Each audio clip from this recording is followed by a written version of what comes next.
The cockpit of the Eos Voyager rattled violently as it breached the atmosphere, the infernal roar of re-entry filling Commander Ezra Hall's ears. Through the reinforced viewport, he caught glimpses of the Earth below, a pale, sickly world shrouded in a haze of ash and decay. This was not the vibrant blue sphere he had left decades ago. It was a tomb. The guidance system flickered erratically, but Ezra didn't care.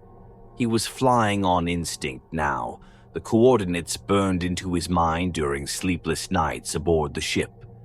The console displayed a world stripped of human warmth, a cold map marked with ruins where cities once thrived. "Manual override engaged," he muttered, his voice hoarse from months of isolation. His fingers danced across the controls, each motion heavy with dread. The vessel groaned in protest as it descended, its heat shielding battling against the planet's embrace. When the landing thrusters finally engaged, they kicked up a storm of black dust, blotting out the dying sunlight. The Eos settled with a shudder, a lonely beacon in a desolate expanse. Ezra sat in the cockpit for a moment, staring at his reflection in the cracked screen. His eyes were hollow, his face gaunt. The man staring back was a stranger, shaped by years of impossible choices and the burden of knowledge no human should carry. The chrono key buzzed faintly in his lap, its eerie blue glow pulsing in time with his own heartbeat. The artifact, stolen from the depths of time itself, felt alive in his hands. It had shown him the future. Not just any future, but the grim, unalterable end of humanity. And yet, here he was, clutching this cursed device, determined to change the past. With a deep breath, Ezra sealed his helmet, activated his environmental suit, and stepped into the unknown. The landscape was worse than he had imagined. He stood in the ruins of what was once a great metropolis, though it was impossible to tell which one. Buildings jutted from the earth like broken teeth, their skeletal frames silhouetted against a blood-red sky.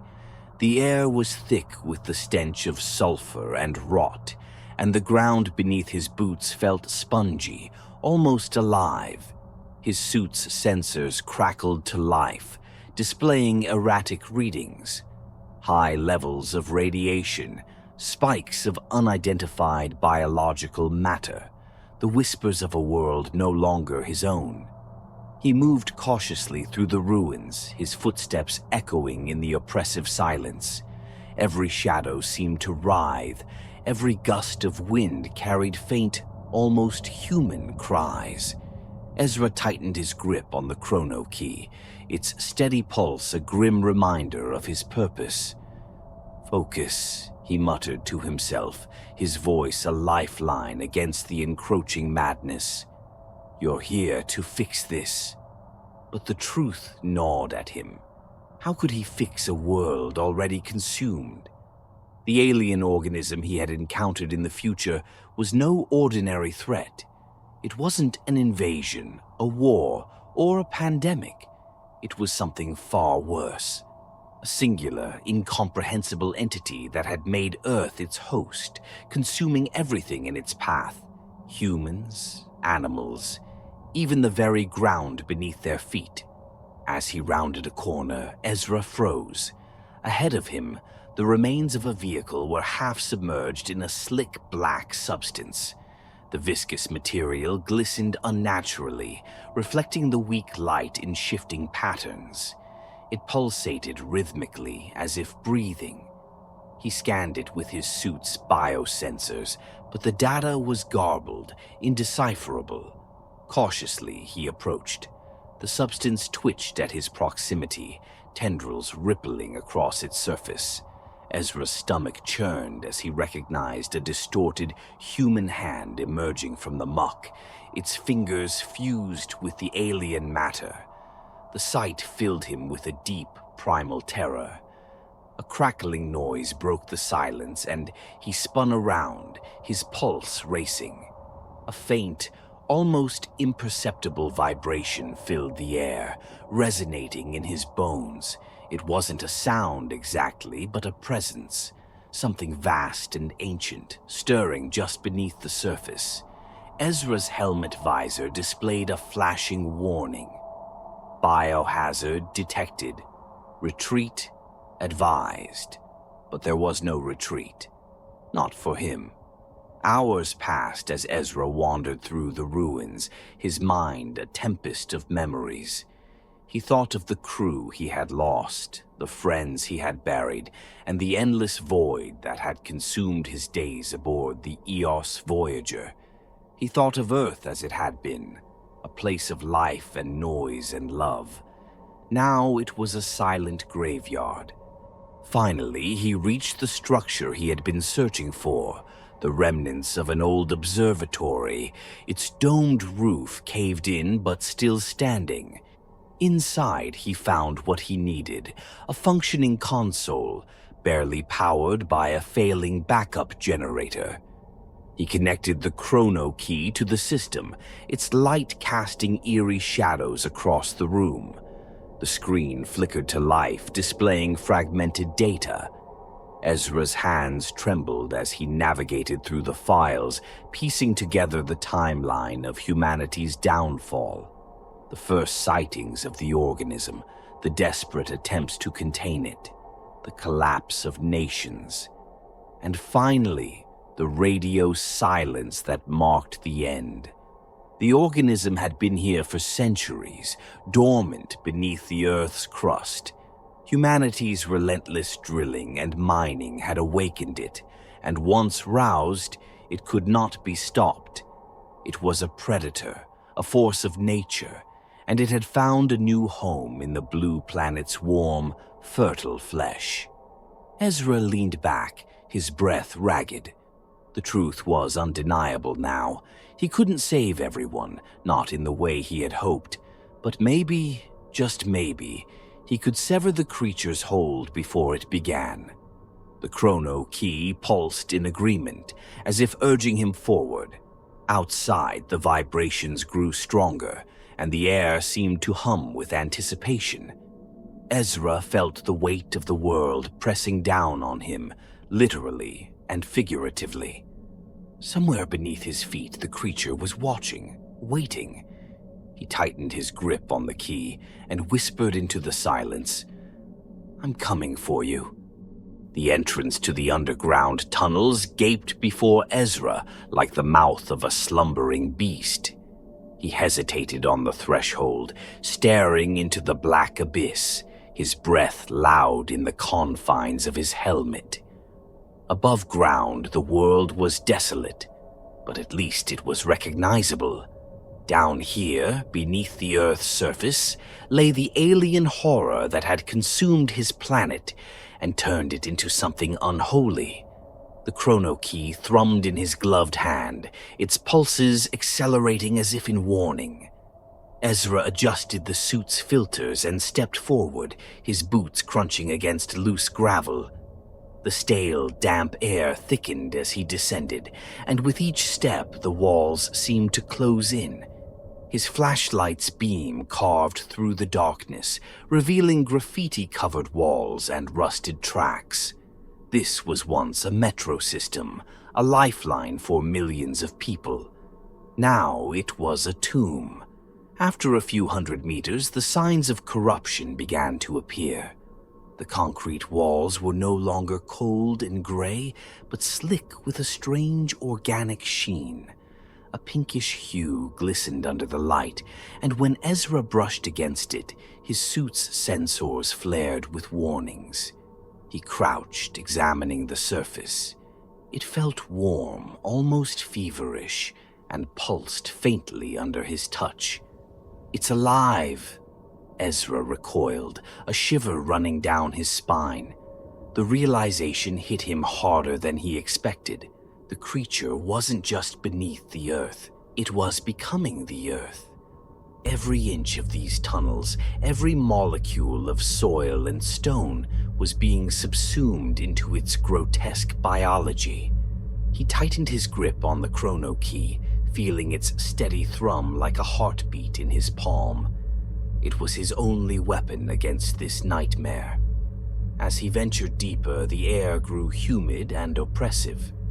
His suit's oxygen reserves dwindled faster than expected, forcing him to ration his breaths. The walls around him were no longer smooth, but veined with thick, fleshy tendrils that writhed and pulsed, pumping a viscous, dark fluid that smelled of iron and decay. The sound of his footsteps was swallowed by the wet squelch of the ground, which had transformed into a soft, spongy membrane. He stumbled upon the first true horror when his flashlight beam caught a figure slumped against the wall. It was a man, or what was left of one.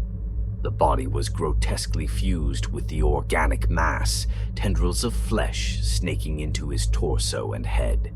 His eyes were open, unseeing, and his mouth hung slack, frozen in a silent scream. Ezra leaned closer, his gut churning. The man's skin was translucent in places, revealing pulsating veins filled with the same dark fluid as the walls. A faint vibration emanated from the body, as if it were humming in resonance with the creature around it. Ezra's helmet scanner identified faint signs of life. He's still alive, dear God, he's still alive. Ezra took a step back, bile rising in his throat. He wanted to help, to do something for this poor soul, but the man was no longer human. He was part of it now. The body twitched and the tendrils shifted. For a moment, Ezra thought the man's head turned toward him, his lips forming a single word: run. The deeper he went, the more the tunnels became alien. The steel tracks dissolved into sinewy cords that throbbed with every step he took. The walls expanded and contracted like lungs, exhaling a foul, warm mist that made Ezra's skin crawl. His flashlight flickered, the light distorted by the constant movement of the organic surfaces around him. Then came the whispers. They were faint at first, indistinct murmurs that he could barely distinguish from the constant hum of the environment. But as he pressed on, they grew louder, more insistent. They weren't voices exactly, but vibrations that resonated in his skull, bypassing his ears entirely. The sound was maddening, a cacophony of half-formed words and nonsensical phrases that seemed to burrow into his thoughts. He clutched his helmet, trying to block them out, but the whispers only grew louder, more coherent. You are too late. We are eternal. Why fight what cannot be undone? Ezra gritted his teeth and forced himself forward, the chrono key vibrating violently in his hand, as if urging him to hurry. The whispers followed him, mocking and taunting, echoing his deepest fears. For a moment, he wasn't sure if they were coming from the creature or from his own fractured mind. The cavern opened before him without warning, a massive void that swallowed his flashlight beam. He stood at the edge of a fleshy chasm, its walls glistening with mucus-like slime. Massive veins stretched across the expanse, pumping the dark fluid in rhythmic bursts. The air here was thick and oppressive, tinged with a metallic tang that made his stomach churn. And at the center of it all was the heart. It was enormous, a pulsating mass of flesh and bone, veins and tendrils radiating outward like the roots of a great tree. It throbbed with a hypnotic rhythm, each beat sending tremors through the ground beneath Ezra's feet. The chrono key grew unbearably hot in his hand, its glow now a sickly green. Ezra stared at the monstrosity, equal parts horror and awe. This was the core of the creature, the nexus where it had fused with the earth itself.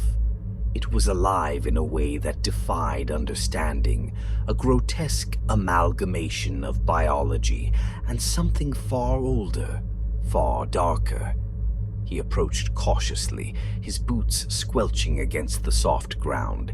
As he drew closer, the whispers intensified, no longer disjointed but unified in a single resonant voice. "You should not have come." The walls around him convulsed, and tendrils erupted from the ground, reaching for him. Ezra dodged, his heart pounding, and raised the chrono key. Its light flared, and the tendrils recoiled, hissing like wounded animals. The creature had sensed the threat, and it was afraid. For the first time since his descent, Ezra felt a flicker of hope. He wasn't too late. He could still stop this nightmare. He tightened his grip on the chrono key and stepped forward, his determination steeling against the mounting terror. But deep down he knew the creature would not let him leave without a fight, and the cost of victory might be more than he was willing to pay. Continuation of the story coming soon.